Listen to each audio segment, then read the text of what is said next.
Hi. So ಇವತ್ತು ನಾನು ಏನು ಹೇಳಕ್ಕೆ ಬಂದಿದ್ದೀನಿ ಅಂದರೆ, ನಾವು ಹೇಗೆ ವೆಯ್ಟ್ ಲಾಸ್ ಆಗೋದು ಅಂತ. ಇವಾಗ ಆಚೆ ತುಂಬ ಜನ ವೆಯ್ಟ್ ಲಾಸ್ ಆಗೋದಕ್ಕೋಸ್ಕರ ವಾಕಿಂಗು, ಎಕ್ಸಸೈಸ್ ಏನೇನೋ ಮಾಡ್ತಾರೆ, ಆದರೆ ವೆಯ್ಟ್ ಲಾಸ್ ಆಗೋಲ್ಲ. ವೆಯ್ಟ್ ಲಾಸ್ ಆಗಬೇಕು ಅಂದರೆ ತುಂಬ ಇಂಪಾರ್ಟೆಂಟ್ ಕ್ಯಾಲರಿನ ಮ್ಯಾನೇಜ್ ಮಾಡೋದು. ಇವಾಗ ನಮ್ಮ ಬಾಡಿಯಲ್ಲಿ ವೆಯ್ಟ್ ಲಾಸ್ ಆಗಬೇಕು ಅಂದರೆ ಬಾಡಿಯಲ್ಲಿ ಫ್ಯಾಟ್ ಲಾಸ್ ಆಗಬೇಕು. ತುಂಬ ಜನ ಆಚೆ ಊಟ ಬಿಟ್ಬಿಟ್ಟು ವೆಯ್ಟ್ ಲಾಸ್ ಆಗೋಕ್ಕೆ ನೋಡ್ತಾರೆ. ಅಂದರೆ ಮಸಲ್ ಲಾಸ್ ಆಗ್ತಾ ಇರುತ್ತೆ, ವೆಯ್ಟ್ ಲಾಸ್ ಆಗ್ತಾ ಇರಲ್ಲ. ವೆಯ್ಟ್ ಲಾಸ್ ಆಗಬೇಕು ಅಂದರೆ ಫ್ಯಾಟ್ನ ಲಾಸ್ ಮಾಡಬೇಕು. ನಮ್ಮ ಬಾಡಿಯಲ್ಲಿ ಏನು ಎಕ್ಸಸ್ ಫ್ಯಾಟ್ ಇದೆ ಅದನ್ನ ಲಾಸ್ ಮಾಡಿದ್ರೆ ನಮ್ಮ ಬಾಡಿ ತುಂಬ ಶೇಪಾಗಿ ಚೆನ್ನಾಗಿ ಕಾಣುತ್ತೆ.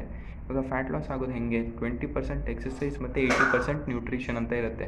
ಇವಾಗ ತುಂಬ ಜನ ಆಚೆ 80% ಎಕ್ಸಸೈಸ್ ಮಾಡ್ತಾರೆ, ಆದರೆ 20% ಅವ್ರ ಊಟದಲ್ಲಿ ನ್ಯೂಟ್ರಿಷನ್ ಸಿಗೋಲ್ಲ, ನ್ಯೂಟ್ರಿಯೆಂಟ್ ಸಿಗ್ತಾರಲ್ಲ. ನಮ್ಮ ಬಾಡಿಗೆ ಬರೀ 20% ಎಕ್ಸಸೈಸ್ ಕೊಟ್ಟು ನಮ್ಮ ಊಟದಲ್ಲಿ ನಾವು ಏನು ಪ್ಲೇಟ್ ಊಟ ಮಾಡ್ತೀವಿ ಅದರಲ್ಲಿ ಎಷ್ಟು ನ್ಯೂಟ್ರಿಯೆಂಟ್ಸ್ ಇದೆ ಅದನ್ನ ನೋಡ್ಕೊಂಡು ತಿಂದರೆ ವೆಯ್ಟ್ ಲಾಸ್ ಈಸಿಯಾಗಿ ಆಗ್ತಾ ಬರುತ್ತೆ. ಮತ್ತು ಕ್ಯಾಲರಿ ಮ್ಯಾನೇಜ್ ಮಾಡೋದನ್ನ ಕಲಿಬೇಕು. ಜಾಸ್ತಿ ಕ್ಯಾಲರಿ ಆಗ್ತಾ ಹೋದರೆ ಅದೇ ಸ್ಟೋರ್ ಆಗಿಬಿಟ್ಟು ಫ್ಯಾಟ್ ಆಗುತ್ತೆ. ಕ್ಯಾಲರಿನ ಮ್ಯಾನೇಜ್ ಮಾಡಿ ಲೋ ಕ್ಯಾಲರಿಯಲ್ಲಿ ತುಂಬ ಚೆನ್ನಾಗಿರೋ ನ್ಯೂಟ್ರಿಯೆಂಟ್ಸ್ ಇರೋವಂಥ ಫುಡ್ ತಿಂದರೆ ವೆಯ್ಟ್ ಲಾಸ್ ಈಸಿಯಾಗಿ ಆಗ್ತಾ ಬರುತ್ತೆ.